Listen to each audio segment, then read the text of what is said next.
I'm going to start this morning a little bit differently. I'm going to name some physical and personal traits. As I go through the list, if you received what I mentioned from either or both of your parents, genetically or otherwise, lift up a hand. For those who never knew your parents, use whoever raised you as a guide. And if you're sitting beside your parents and you don't want to say, you get a pass. Okay, hair color. Interest in a sport or hobby. Allergies. Preference for the kind of place you want to live. Height. Sense of style. Eye color. An ability that has served you well. The shape of your chin, nose, or ears. Moral values. Something you wish you really hadn't inherited.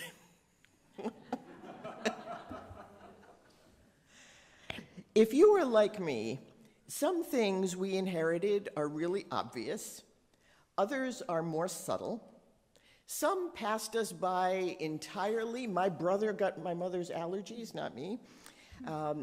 And some remain to be discovered as we age. Right after I moved to Atlanta in an apartment to start seminary, my mother came down from Rhode Island to help me get settled. As we talked, she asked me, and I kid you not, if I had figured out what my taxes were going to be when I got my first church. Now, to be clear, I was not going to be serving a church in seminary. Serving a church was years down the road. I had not even had a single day of classes and was still in the candidacy process for ordination in my home church in Florida. But she was serious in insisting that I really should figure out what my taxes would be years down the road in an unknown church in an unknown location with an unknown salary. I looked at her. And then I just laughed, and I said, "Have you been like this all my life?" So no wonder I have an anxiety problem. She laughed too, and that was that. But it was also true. She had been like that all my life. And her father, my grandfather, was even worse. Either through genetics or experience, and likely a combination of both of those things, my anxiety goes back at least 2 generations and probably more. So what does all of that have to do with Christmas? We've made our way through all but the central figures in our nativity scene, looking for the truths that each one shows us by their presence in the tableau, even though the way we present it in our typical displays isn't strictly factual. We are saving the baby Jesus figure for Christmas Eve, which leaves Mary and Joseph for this morning, the parents of Jesus. I've titled the sermon, "The Parents of God," which could be contentious in some circles. In the 4th and 5th centuries, there was actually a schism in the church over whether Mary could be called in Greek Theotokos, which means the one who gives birth to God. Some preferred Christotokos, the one who gives birth to Christ. But at the Council of Ephesus in the year 431, the church solidified Mary as the Theotokos, the one who gives birth to God, since the doctrine of the Trinity teaches that Jesus is fully God as well as fully human. Now, Joseph is another matter, since he was not involved in the pregnancy. But in marrying Mary before Jesus was born, Joseph was the legal father of Jesus and was the man that Jesus knew from birth as his dad. Those of you who were raised by one or more non-biological parents know that the impact of those who raise a child goes well beyond inherited genes. The most important features of our lives, our values, the way we treat others, our self-esteem, our ability to trust, to be resilient in difficult times, all that and more come from those who raised us, whether or not those people had a biological connection to us. And so this week I found myself pondering the question, how was Jesus shaped by the particular personalities and characteristics of the people who raised him, of Mary and Joseph? He obviously didn't have my mother's anxiety about taxes since he just pulled his own out of a fish. "It'll work out, Mom," he might have said. But surely there were ways that the particular people who raised Jesus left their mark on his life. Further, the Bible is clear that God made a very particular choice in having Jesus raised by Mary and Joseph. There were no doubt many faithful young maids who might have been chosen. Why did God send Gabriel to Mary specifically? And once the pregnancy was made known to Joseph, he thought seriously enough about ending the engagement that God had to intervene in a dream to keep him involved. If Joseph in particular, if his influence wasn't needed, God could have let him go and found somebody else. Why did God want those particular individuals? Where might we look to find the traits of Mary and Joseph in Jesus? I think it's a useful frame because at Christmas we tend to focus on the fully God part of who Jesus was. Our nativity scenes remind us of all the miracles, the star and those pagan astronomers who followed it to Bethlehem, the angels appearing to shepherds to bring good news of peace for all people. And that's not wrong. If Jesus was just a random human baby, we wouldn't have the holiday. But Mary and Joseph remind us that Christian doctrine has always proclaimed that Jesus was fully human as well as fully God. And being fully human means you have fully human parents who shape you in ways that are both subtle and obvious. The influence of Mary is easier to discern of the two, simply because we have much, much more of her story in the Bible. From the appearance of Gabriel announcing her pregnancy to a different angel announcing Jesus' resurrection and everything in between, we see in Mary a truly amazing woman. I spent far too long this past week trying to find out where the phrase gentle Mary, meek and mild comes from. I thought it was from a carol, but the closest I could come was gentle Mary laid her child lowly in a manger. Instead, what kept popping up in my search results for that phrase, gentle Mary, meek and mild, were countless sermons by both men and women saying, "What? Mary?" Challenging that phrase in no uncertain terms. When Gabriel made that house call to Mary, and she said yes, she accepted what could have easily been a death sentence. She was engaged to Joseph, which was in that day and time a legally binding arrangement. If Joseph had said, "That baby's not mine," he would have been within his rights to have her stoned to death for adultery. And even if Joseph put her away quietly, as Matthew tells us he was considering, a woman with a child out of wedlock would not have a chance at a husband, and without either a husband or the charity mandated for widows, God would have had to send her in the wilderness to raise the child alone and provide food for the ravens or something. She would have been in deep trouble. Mary was a faithful Jewish woman, but it took nerves of steel and an unshakable trust in God and Joseph to say to the angel, "Let it be to me according to your word." But she absorbs the message and lives out the final trimester of her pregnancy with her cousin Elizabeth, where she praises God and expresses her belief that the son she carries will lift up the lowly and pull the powerful down from their thrones. We'll come back to her life with Joseph in a minute, but it's obvious from the gospel accounts that Joseph was not alive by the time that Jesus began his ministry at age 30.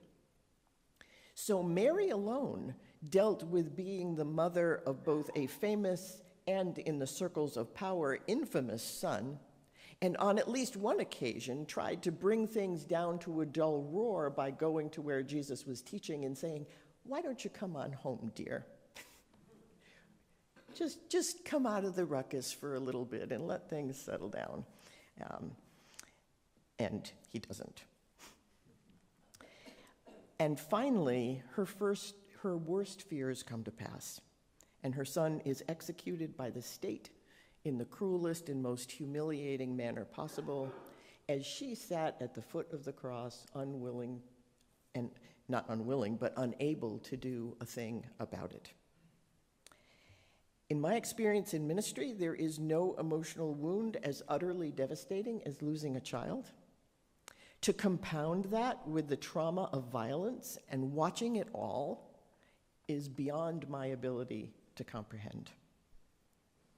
Mary was also at the tomb to hear the words of that other angel, saw her son alive again, and then lost him again at his ascension. At the cross, one of Jesus' last words was to give Mary over to the charge of John, the son of Zebedee, one of his closest disciples, and likely also a relative.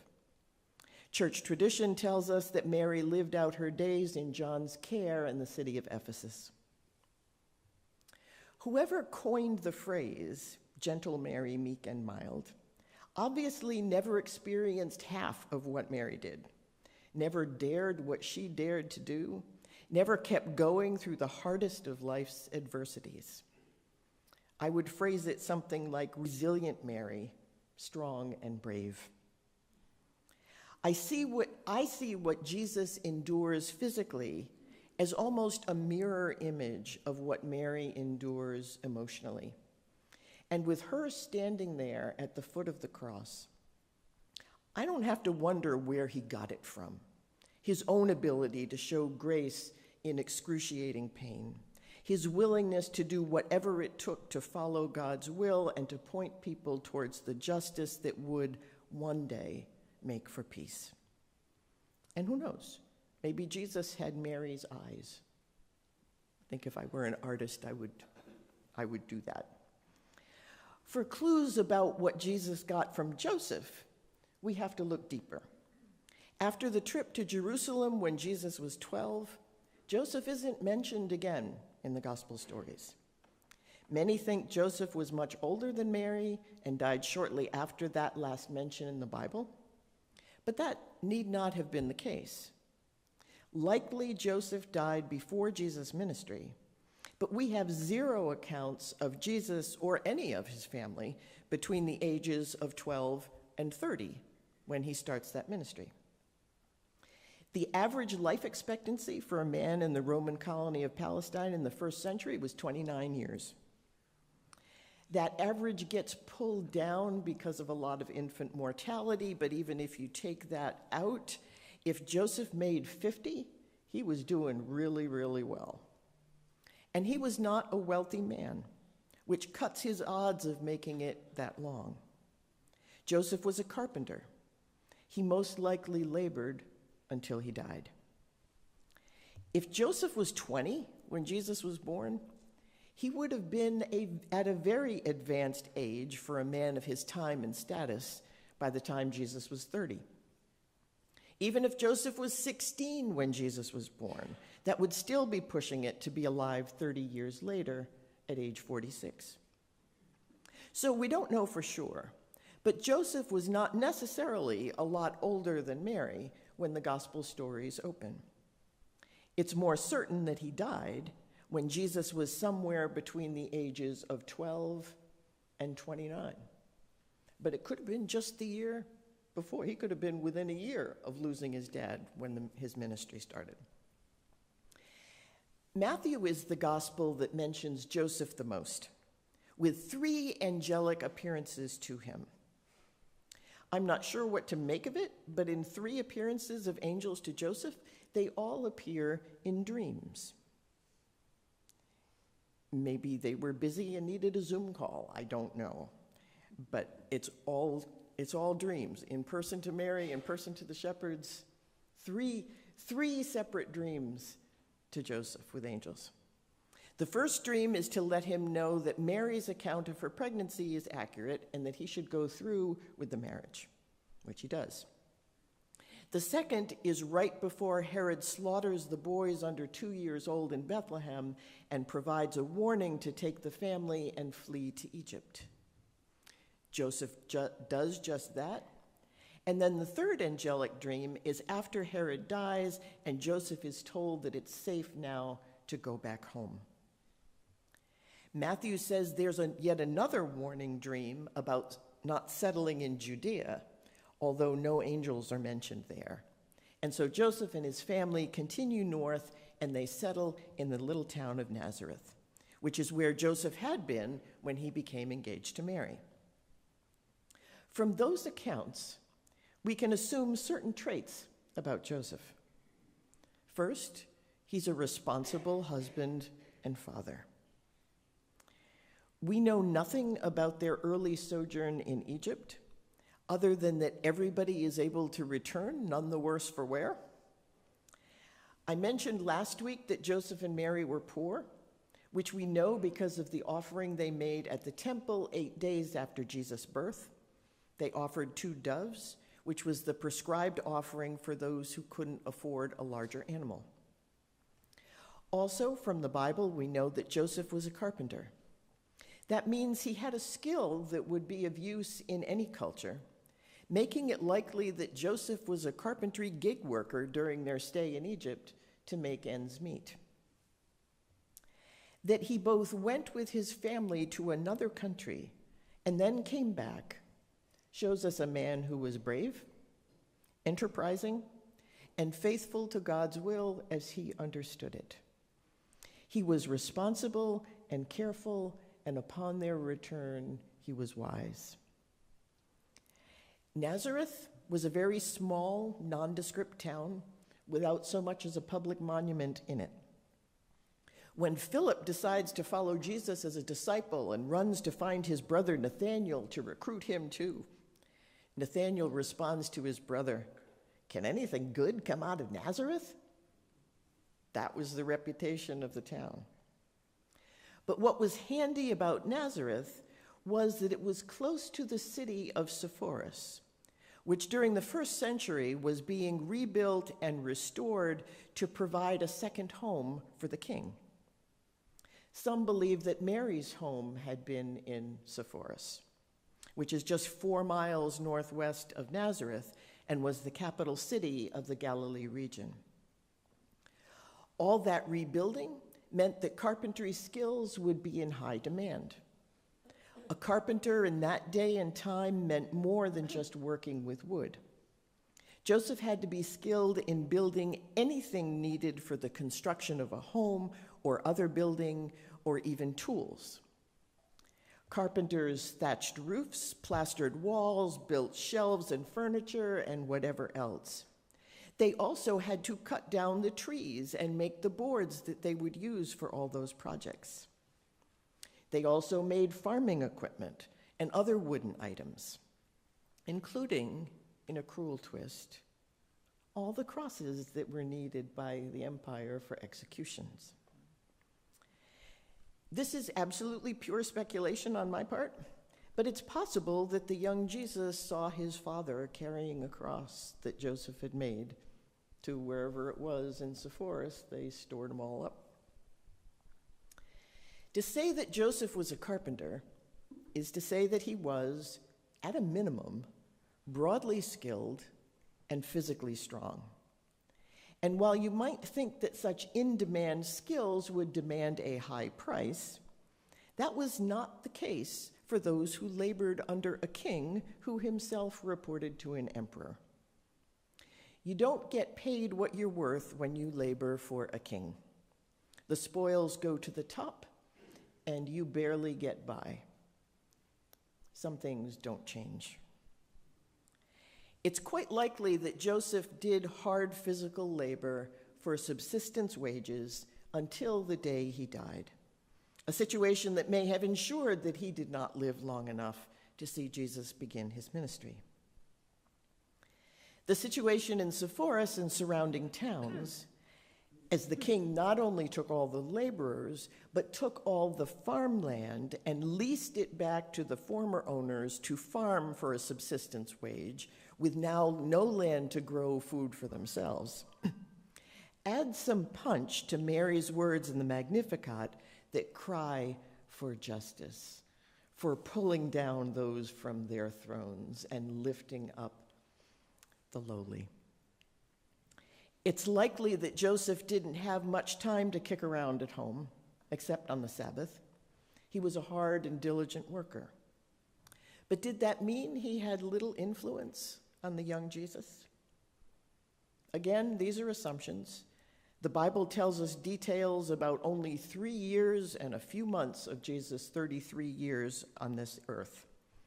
But it would certainly have been common for a son to learn his father's trade, something that was even more likely in a poor household when extra wages from a second laborer would have been an enormous help.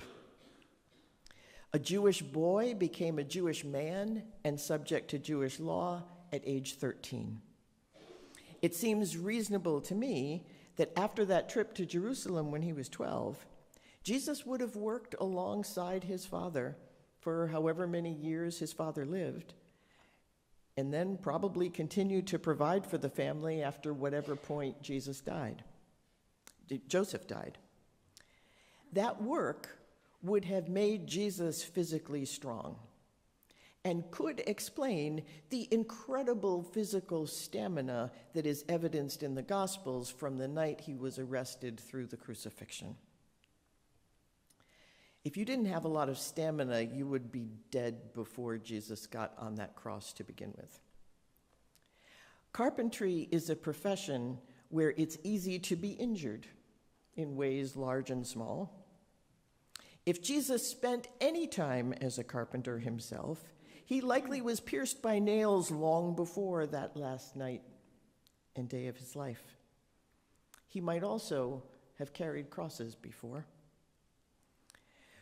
More importantly, seeing the plight of his father, providing endless skilled and hard physical labor for no real reward, and perhaps shortening his father's life in the process, could well have strengthened Jesus' unflagging commitment to justice and care for the poor. Jesus would have gotten that from both his mother and his father, not to mention all of his neighbors in Nazareth. When Jesus started his ministry, proclaiming to the crowd, "Blessed are the poor," he might have been pronouncing a blessing on his own parents. An abuse of the poor, through the monetary systems of God's temple, no less, might have made him mad enough to flip some tables. The symbol of our nativity set, in its totality, is a statement of God's values. It includes foreign kings, as well as the disregarded shepherds, and an assortment of beasts whose destiny was either to be food or to be worked until they couldn't anymore. At the center is a newborn infant, totally at the mercy of those around him. The two people chosen to be the parents of that baby weren't divine beings. They weren't trust fund babies. They had no power or importance in society. God could have started Jesus off with a leg up in life by choosing different parents, but no.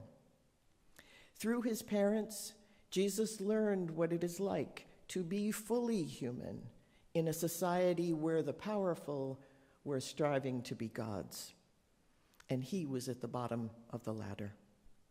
He learned to work hard, while also learning that working until you drop is a guarantee of almost nothing in a world where justice is selective and capricious, and the poor are seen as an expendable resource. Through Mary and Joseph, Jesus first experienced his Jewish faith, making that faith his own as he entered his 13th year. He saw what it meant in real life to endure hardship, to have courage, to fulfill your obligations. Jesus worked hard and listened for the voice of God, just as they did. By adopting their teaching and example, Jesus passed the tests presented to him by Satan for 40 days in the wilderness, the experience that marked the beginning of his public ministry.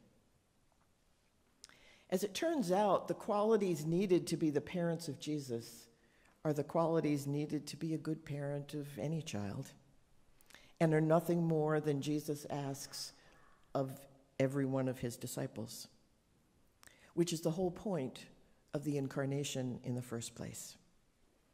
The Word of God made flesh, dwelling among us, as one of us, showing us how to live faithfully in this broken world, loving God by loving our neighbors as ourselves, even when none of that is easy, even when the deck is stacked against you.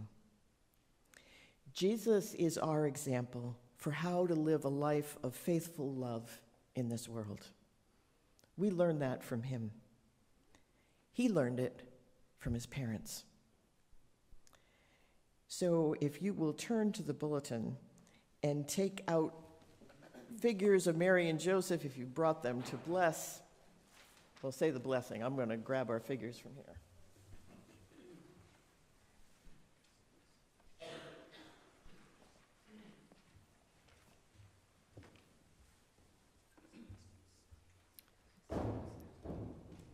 Will you join with me?